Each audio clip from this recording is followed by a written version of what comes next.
당하심, 고통당하심이라는 제목으로 말씀을 나누도록 하겠습니다.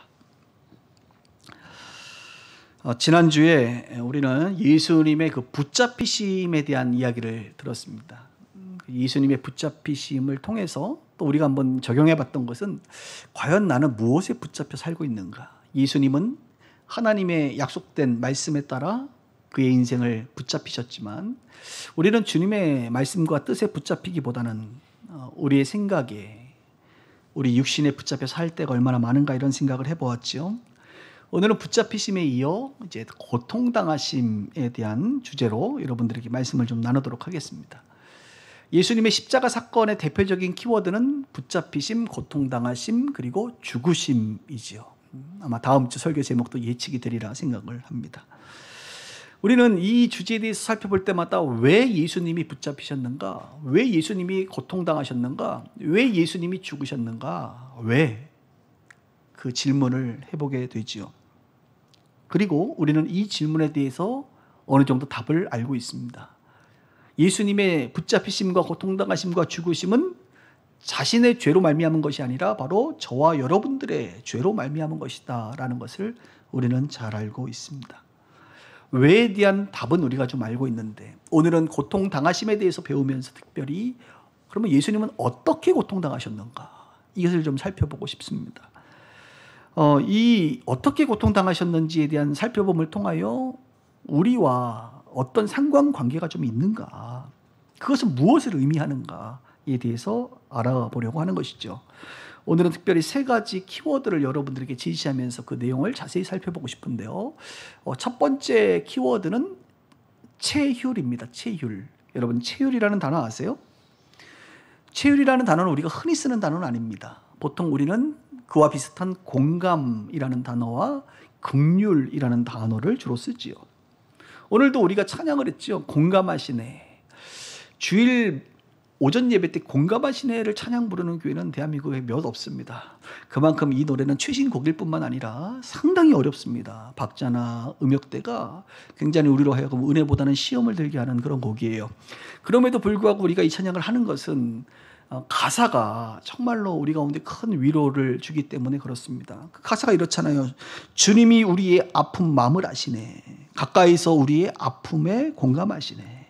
우리 가운데 찾아오셨던 주님이 우리의 모든 상황에 공감하시네. 이렇게 후렴에 나오잖아요. 그러니까 예수님께서 우리를 어떻게 한다는 거예요? 공감한다는 거예요. 공감. 무엇을 공감해요? 우리의 아픔을 공감한대. 또한 우리의 아픈 마음을 공감한대. 우리의 모든 상황을 다른 사람은 모르지만 우리 예수님은 공감하신다는 거예요. 여러분, 예수님은 여러분들의 아픔을 공감하십니다.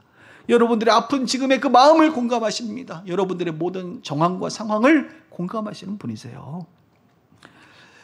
이 공감이라는 것은 공통된 감정을 느끼는 거예요. 그래서 여러분들의 그 감정을 우리 예수님이 그대로 느끼고 있다는, 공감하시는 분이시다.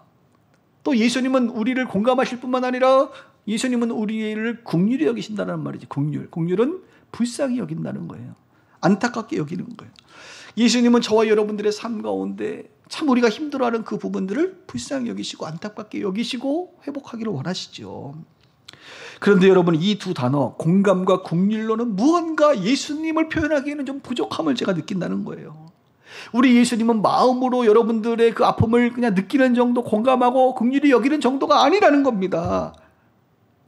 예수님은 마음만으로 공감하시는 분이 아니라 예수님은 친히 육신의 몸으로 육신으로 그냥 아는 거예요.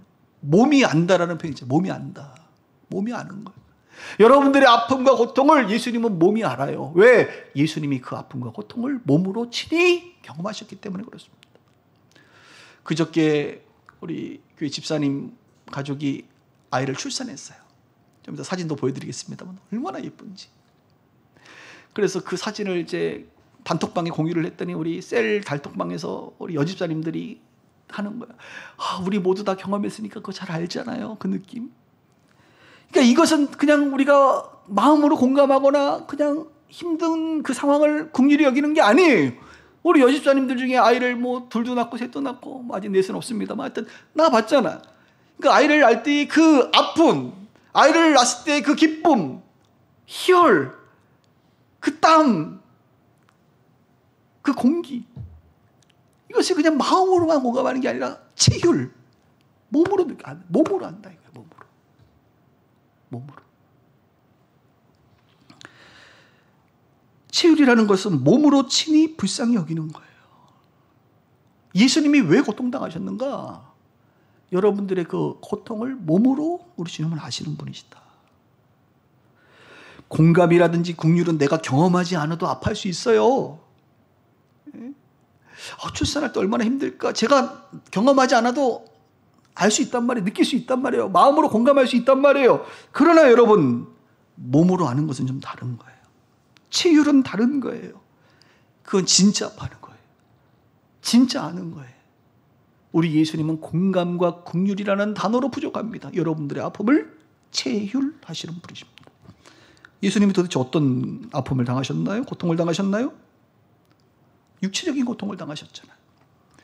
채찍질 당하셨잖아요. 채찍할 때 그냥 그 채찍에 납덩어리가 붙어서 탁 찌고 당기면 예수님의 살점이 툭툭 떨어져 나가지 않습니까? 엄청난 고통, 육체적 고통. 또 가시나무로 관을 만들어서, 가시 면류관을 만들어서 탁 씌웠잖아요. 그때 그 가시들이 머리에 그죠? 두상에 막 찌르고 들어갈 때 우리가 상상할 수 있는 그 두통보다 수십 배, 수백 배 달하는 그 엄청난 고통을 예수님이 친히 몸으로 경험하시잖아요. 그리고 수많은 군인들이 집단으로 때리잖아요. 이 집단 폭행. 혹시 여러분들 인생 살면서 평생에 육체적인 고통 중에 예수님이 당할 만한 고통을 경험하신 분이 있나요? 집단 폭행 당해보셨어요, 여러분? 집단으로 폭행당한 분들, 우리 예수님은 그거 안단 말이에요. 살점이 뜯어 나갈 정도로 고통당하신 분들, 피를 철철 흘려본 적 있어요, 여러분? 우리 예수님 그거 아신다고요. 두통이 너무 심하고 잠을 못 자고 너무 괴로운 그거, 우리 예수님 다 아신다니까. 체휼하신다니까요. 예수님은 육체적 고통만 당하신 것이 아니라 이 감정, 정서적 고통, 정신적 고통도 당하셨어요. 한 번에 신문을 봤는데 질문을 해서 예수님이 이렇게 딱 답을 했단 말이에요. 근데 그 답이 마음에 안 들었는지 아랫사람이 그 질문한 사람이 아랫사람이 와서 예수님을 손으로 칩니다. 여기서 손으로 쳤다는 건 뭐냐면 뺨을 때렸다는 거예요. 사람들 다 보고 있는데 예수님은 진리를 말했는데 와서 그것도 아랫사람이 와서 예수님의 뺨을 때려버리는 거예요. 그래서 예수님이 너무 황당하니까 내가 무슨 말을 잘못했기에 네가 어찌하여 나를 치느냐 이렇게 말을 하거든요. 여러분, 뺨 한 대 맞는 게 엄청난 육체적 고통이라고 보십니까? 아니지요. 많은 사람들 앞에서 따귀를 맞는다는 것은 굉장히 모욕적인 거죠. 모욕. 정신적 고통이죠. 심지어는 예수님에게 자색옷을 입히고 너는 유대인의 왕이구나. 자, 유대인의 왕아 평안할지어다. 이게 다 뭐예요? 비아냥거리고 조롱하고 무시하는 거잖아요. 심지어 예수님 십자가 앞에서 마지막에 속옷까지도 다 벗김받아요. 그것도 엄청난 수치심인데 그걸 가지고 다들 제비뽑기 해가지고 나눠 갖고 있는 장난을 치고 있어요. 이 벌거벗김을 당한다는 이 수치심, 예수님 그거 다 경험했다니까요. 모욕, 조롱, 투명인간 취급, 무시 다 경험했다니까요. 마지막으로 사회적 고통도 당했어요. 육체적으로 정신적으로 고통을 받는데 돕는 사람이 없어요. 이거 참 어려운 일이죠. 왜 사람들이 자살해요? 한 명도 도와주는 사람이 없는 거예요. 왜 국민 청원합니까, 사람들이? 이 부조리의 억울함을 아무도 도와주지 않은 거예요. 그때 받는 고통. 제자들도 다 도망가 버리고 한 사람도 예수님의 편을 드는 사람이 없고 철저하게 사회로부터 그 순간 고립당하는 그 사회적 고통을 우리 예수님이 경험하신 겁니다. 대한민국이 참 잘한 것도 많지만 부끄러운 것도 많아요. 뭐 경제적인 거나 문화 콘텐츠적으로 굉장히 세계적으로 앞서 있는 뭐 하드 파워, 소프트 파워가 대단하다 뭐 이런 칭찬도 듣지만 이면에는 세계 자살률 뭐 거의 1, 2위를 다투죠. 자살률. 뭐 좋은 거라고. 출산율 밑에서 1, 2위를 달립니다. 좋은 것도 있지만 좋지 않은 게 참 많아요. 왜 자살합니까? 자신의 아픔과 고통을 공감해주는 한 사람 있으면 아마 자살 안 할 거예요. 근데 사실 공감보다도 심지어 자살을 정말 결심하고 자기도 자살을 시도했던 그 사람이 공감해주면 이건 체휼이거든. 체휼하는 사람 한 명만 있으면 자살 안 할 거예요, 아마. 수많은 사람들이 육체적, 정신적, 사회적 아픔과 고통 가운데 있습니다. 오늘 이 설교를 듣는 여러분들, 또 방송을 보신 여러분들 중에도 분명히 아무에게도 말 못하는 그런 고통을 갖고 있는 분들이 있을 거예요. 함께 울고 함께 대화하고 정말 마음을 막 내놓고 얘기할 사람 한 명만 있었으면 좋겠다, 이런 생각 가질 수도 있을 거예요. 그런데 여러분, 그런 분이 있어요. 누구예요? 예수님.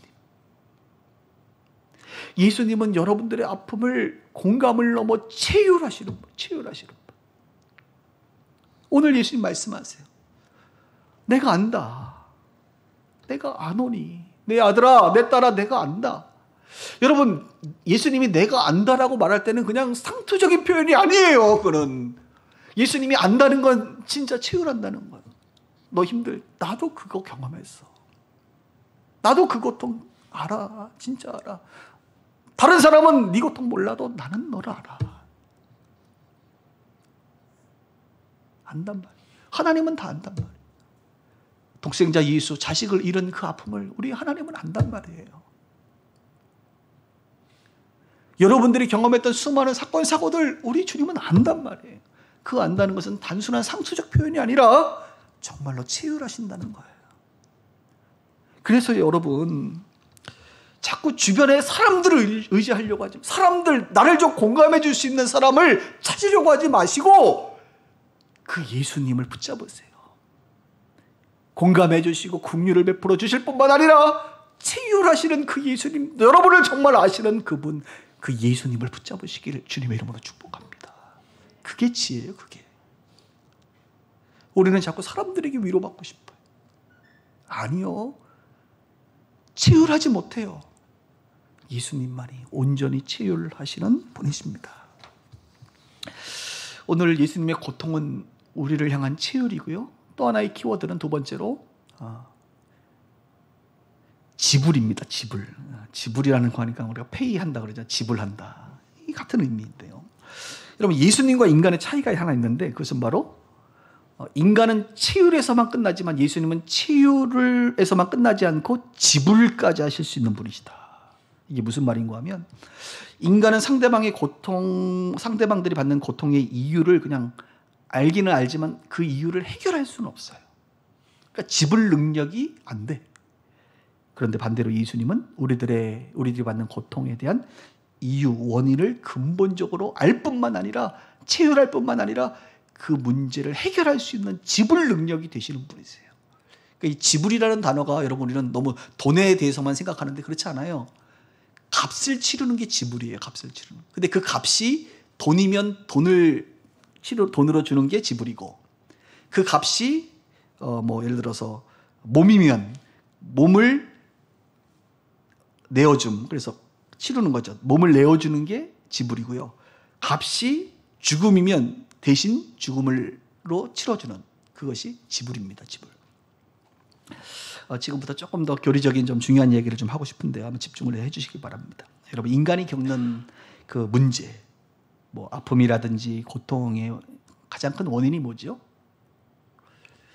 나의 부족함도 있고 또 마귀의 공격도 있고 아주 종종 하나님께서 테스트하시는 경우도 있어요. 그러나 그런 것보다 가장 큰 거시적 측면, 가장 큰 흐름으로 보면 인간의 고통은 죄로 인한 왜곡입니다. 아담이 선악과를 따먹음으로 말미암아, 아담이 죄를 지음으로 말미암아, 한 사람으로 말미암아 죄가 세상에 들어와 버렸어요. 아담에게 죄가 들어왔어요. 아담 이후에 태어난 모든 사람들은 원죄로 말미암아 죄의 DNA를 가지고 태어납니다.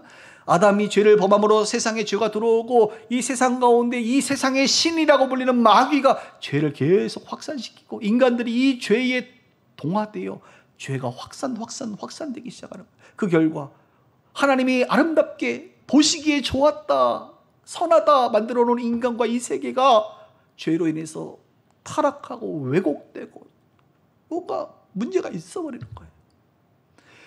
그래서 죄로 인한 왜곡으로 말미암아 이 땅에서 태어나서 살아가는 모든 사람들은 고통을 받습니다. 여러분들이 받는 대부분의 고통은 인간 세계에 있는 이 죄의 오염으로 말미암아 일어난 고통이라는 거예요. 죄가 오염되니까 어떤 일이 벌어집니까? 사람들만 좀 얘기할게요. 사람들이 죄로 이기적으로 바뀌는 거예요. 원래 이기적이지 않았어요, 사람들은. 그런데 이기적으로 이 죄성이 나타나는 거예요. 이기적이니까 어떻게 됩니까? 미워하고 배신하고, 그렇죠? 세대 간의 갈등이 일어나고. 요즘 하도 TV에서 뭐 정치권에서 뭐 오징어 게임, 그래서 유튜브에 저는 가끔 이런 쓸데없는 짓을 합니다. 기억, 니은, 디귿, 그러니까 한 글자만 기억을 먼저 눌러봐요. 그럼 기억이 딱 누르면 맨 처음에 뜨는 게 기억으로 시작된 요즘 가장 핫 이슈예요. 이응을 딱 넣었더니 뭐가 나오는지 알아요? 오징어 게임이 딱 첫 번째 뜨더라고요. 그래서 사람들이 이응으로 시작하는 것 중에 요즘에 오징어가 최고. 낚시도 아니고 오징어, 죄송합니다. 오징어가 최고 인기가 있구나 이런 생각을 했는데, 그래서 제가 오징어 게임을 봤을까요, 안 봤을까요? 또 시대를, 또 문화를 알아야 되니까 목사가 요약본 25분짜리 안 보고 풀로 그냥 제가 다 봤어요. 날 잡고 다 봤어요. 3일간에 걸쳐. 그걸 보는 순간 참 아프더라고, 마음이. 일단 한 500명은 죽입니다. 그러니까 죽이는 게 거기서는 일상이에요. 피 흘림이 엄청 많고요. 그리고 기독교 비하가 굉장히 심합니다. 너무 슬퍼요. 목사 딸도 나오는데 목사 딸이 목사를 죽여요. 아버지를 죽여요. 뭐 이런 거 다 나와요. 거기 보면 자기 이야기를 처음으로 꺼내는 아까 외로움에 대한 문제, 자살하고자 하는 그런 사람들의 어떤 아픔도 나오는데, 가장 큰 그곳이 다루고 있는 주제 중에 하나가 뭐냐면 인간의 죄성입니다. 주인공이 아주 선한데, 그 사람이 원래 선한 사람인데 그래도 선하게 그곳에서 잘 살아가지만 자기의 죽음 앞에 이정재라고 하는 사람이, 그죠?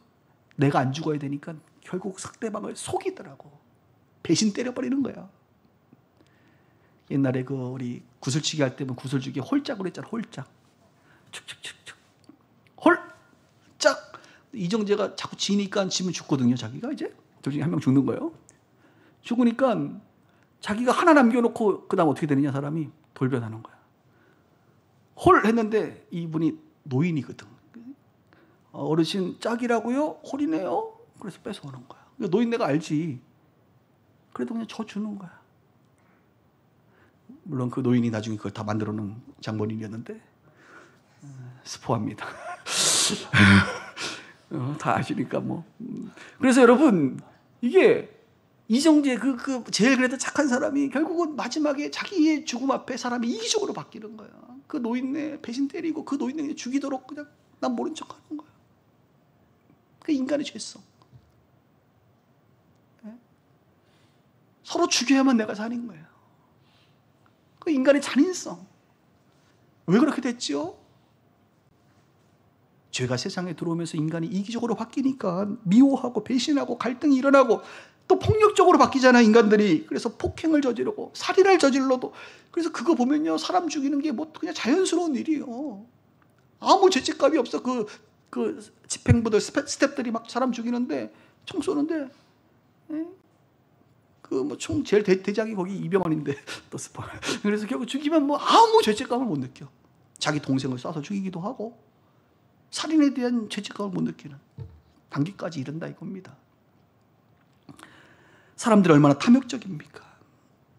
요즘 뉴스 보면 비리들이 막 드러나죠. 왜 사람들이 사기를 칩니까?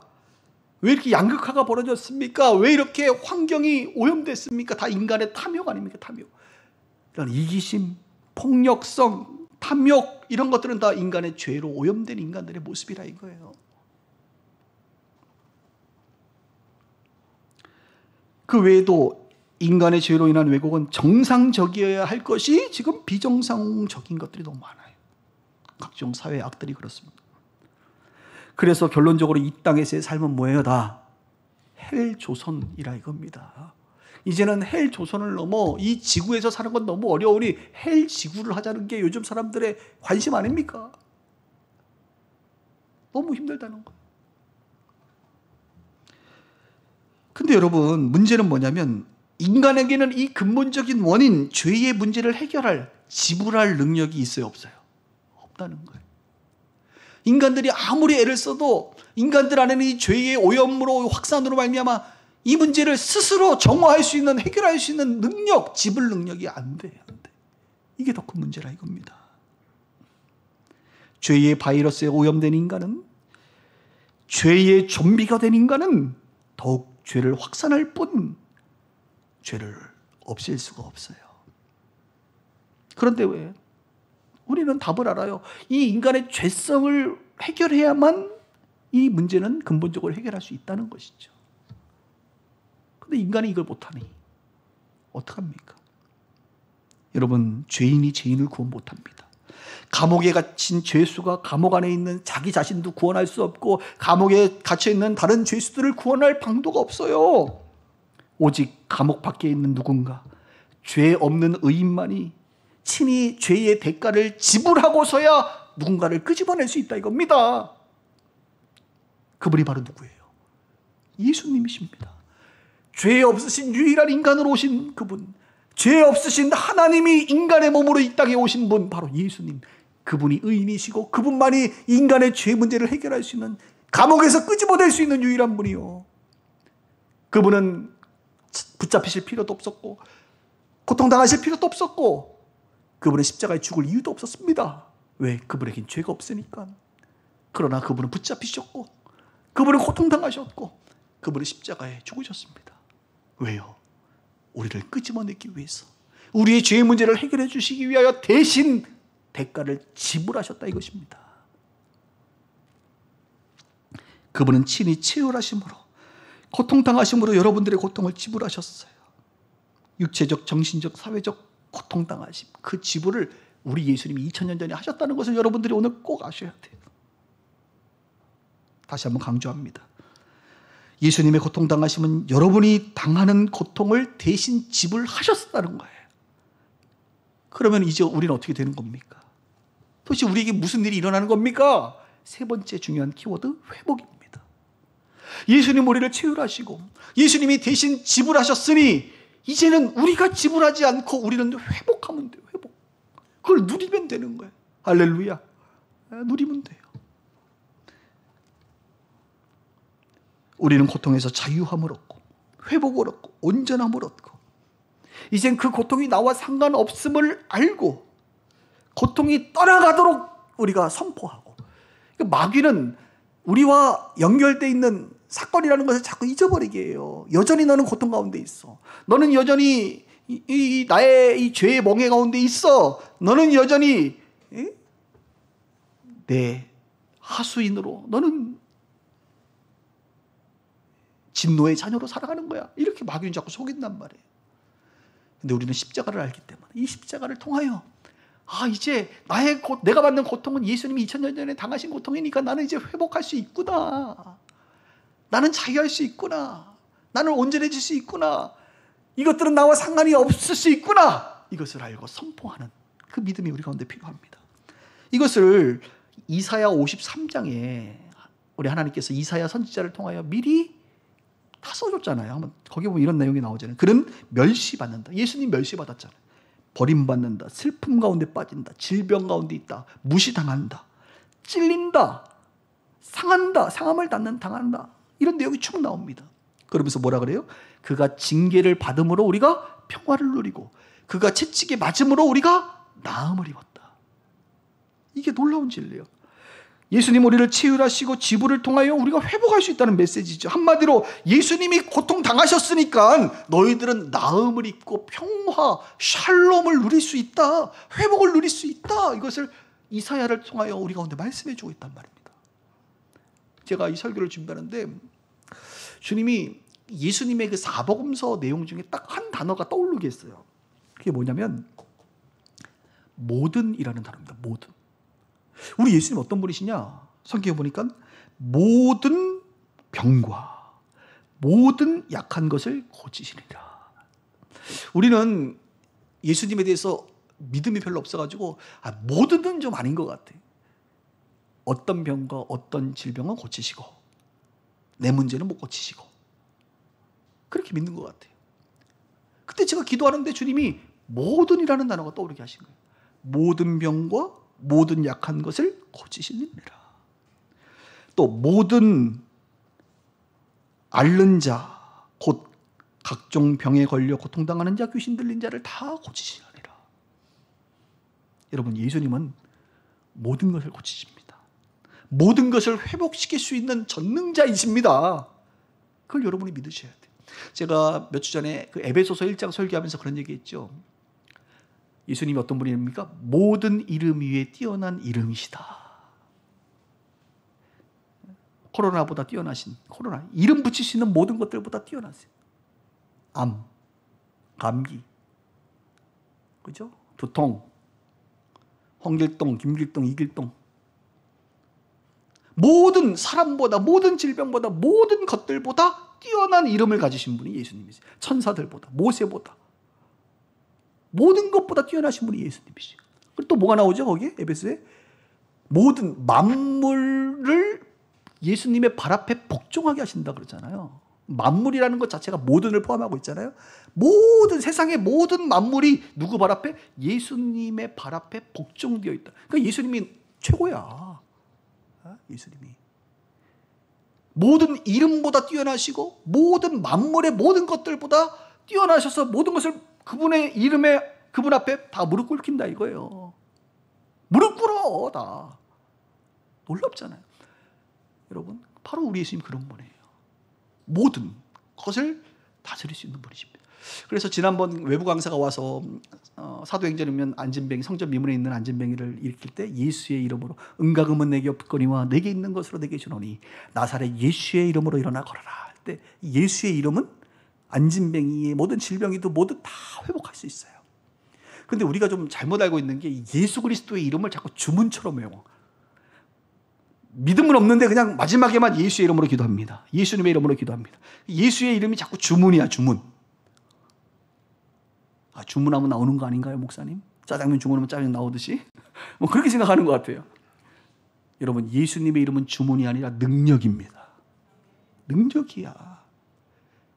중언부언하고 주문처럼 외울 게 아니라 예수님의 이름으로 기도한다는 건 뭐예요? 예수님의 이름을 우리는 믿습니다.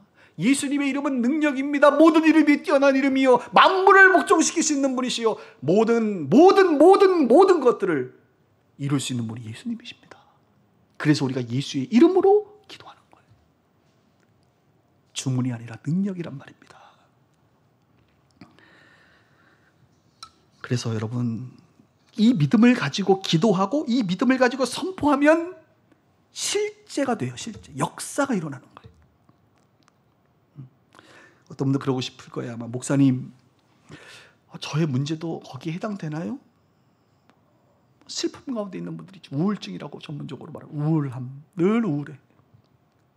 공황장애, 자살 충동, 억압과 공포 가운데 늘 불안과 두려움 가운데 살아가는, 지금 제가 다 이름을 붙였잖아요. 여러분, 그 이름보다 뛰어나시고 그 이름을 복종하게 하실 수 있는 분이 예수님이십니다. 수많은 육체적인 질병과 사회적인 고통과 심지어 인간관계, 이 죄로 인하는 모든 우리 인생 가운데 일어나는 문제들, 영혼의 고통의 문제들, 잘 들으세요. 예수님이 이미 다 고통받으셨어요. 여러분들이 받아야 될 그 고통 예수님이 이미 다 받으셨어요. 우리는 그 사실을 믿고 나음을 입고 평화를 누리고 회복을 하면 되는 겁니다. 그래서 예수님의 이름으로 기도하는 거예요. 바로 예수님의 이름으로 기도하면 초자연적인 일이 벌어져요. 그래서 옛날 어르신 우리 보험사들은 잘 된다. 이게 잘 된다는 게 그런 거예요. 복이 임한다. 이게 다 그런 거예요. 예수님의 이름으로 기도하면 초자연적인 능력으로 역사하실 뿐만 아니라 때로는 주님이 자연적인 능력으로 이것을 일반 은총, 세상에 이미 만들어 놓은 상담자들을 통하여, 의사들을 통하여, 혹은 또 뭐 경제 우리 하시는 분들을 통해서 다양한 하나님의 사람과 세상의 일반 은총을 통하여 우리를 역시 회복시키는 역사가 일어나는 거예요. 눈이 아파요. 목사님 예수의 이름으로 기도해 주세요. 왜 자꾸 와요? 자기가 하면 되지. 뭐 내가 능력이 있는 게 아니라 예수의 이름에 능력이 있는데 본인이 하면 되지. 근데 내가 하는데 잘 안 돼가지고 믿음이 부족해서 목사님이 내가 좀 해주지. 목사님도 안 나면 어떻게 해야 돼? 사자구나 이렇게 생각하지 마시고 병원 가세요. 여기 밑에 안과 가세요. 왜요? 우리 주님이 이것은 초자연적으로 일하실 게 아니라 자연적인 의사들을 통해서 일하실 모양인가 보다. 이렇게 또 우리가 종합적으로 해석하시면 돼요.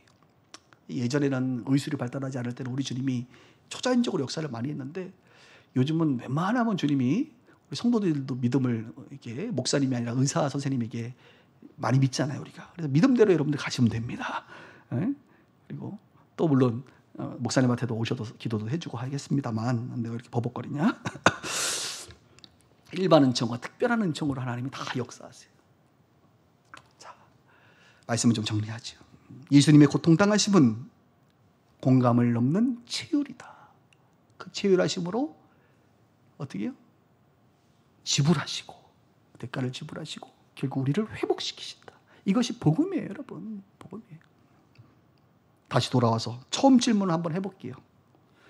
예수님은 왜 나를 위해 고통당하셨습니까? 내가 뭐라고? 왜 여러분들을 위해서 고통당하셨습니까? 여러분이 뭐라고?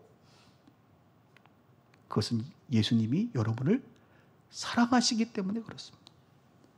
하나님은 당신을 사랑하시기 때문에 자신의 독생자를 보내어 대신 고통당하게 하셨습니다. 그래서 죄로 인해 고통당하고 있는 여러분들에게 더 이상 너희들은 고통당하지 말라.